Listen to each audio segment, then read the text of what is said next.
Welcome back into Cougar Sports Saturday. We have got to drop this music, man. We've got to drop this. Nate, producer Nate, we will be talking in the next segment, but no more Pokemon on this. We gotta get rid of that music pad. I don't know where that came from. Spring football. A note on the quarterbacks. The top two quarterbacks are still Jake Retzlaff, Gary Bohannon. Quarterbacks 3 and 4, Trayson Bourget, Cade Finnegan, they were live yesterday. No green jerseys. They were taking hits.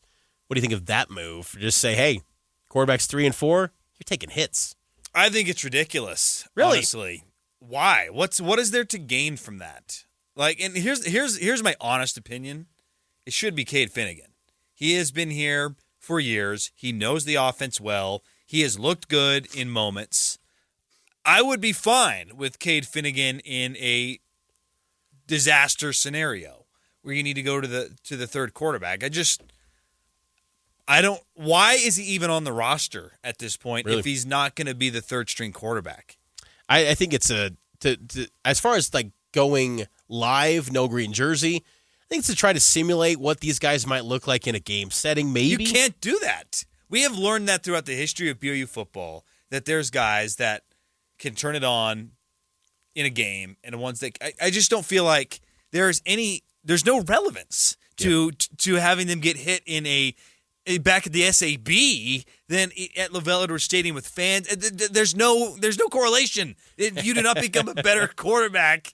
The only way you become a better quarterback is taking more practice reps or playing in games.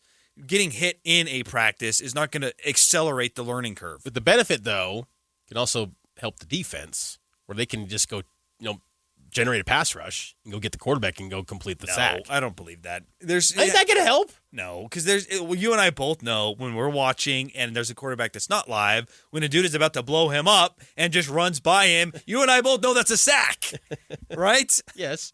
But just finishing the job, wrapping up and taking that quarterback down. I think there's some value to that. Yeah, okay, I can see that. But for the quarterback, yeah, I could argue. I mean, that's what's really the benefit there. But yeah, I think they're trying to figure out what they got in Bourget. And, Finnegan's an interesting study because you do wonder, like, what his role is moving forward for BYU. Maybe he's just a Jason Munz. That's a deep-cut throwback name. But he was once a 4-star recruit back in the day. He transferred in from Wazoo, right? No, he was a high school recruit. But he just loved being at BYU and was just kind of a career backup. Maybe that's what it is for Cade Finnegan. I don't know yet. But he got unseated by Jake Retzlaff immediately last year.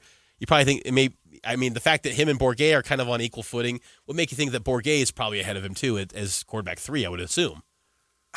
I kind of hope, if that's the case, I kind of hope that Cade Finnegan just transfers. It's like, this dude, he's barely been here, and he's already jumped ahead on the depth chart than me. Some guys like being at BYU, and I don't blame him. For sure. Especially if you're a member of the faith. But I don't know. Maybe I'm just up in the night. I feel like there's a little something there with Cade Finnegan. Like, you don't want him to start, but I wouldn't hate it in a third-string situation. I wish we were seeing more Ryder Burton. That's really what I'm curious to see there, if they just kind of view him more in the developmental project stage, kind of like Noah Lugo right now. The fact that he hasn't been in the top 4 at all, I thought that's kind of been a little bit noteworthy in the early part of spring. We'll talk more spring football coming up a little bit later. Top 5 next here on Cougar Sports Saturday.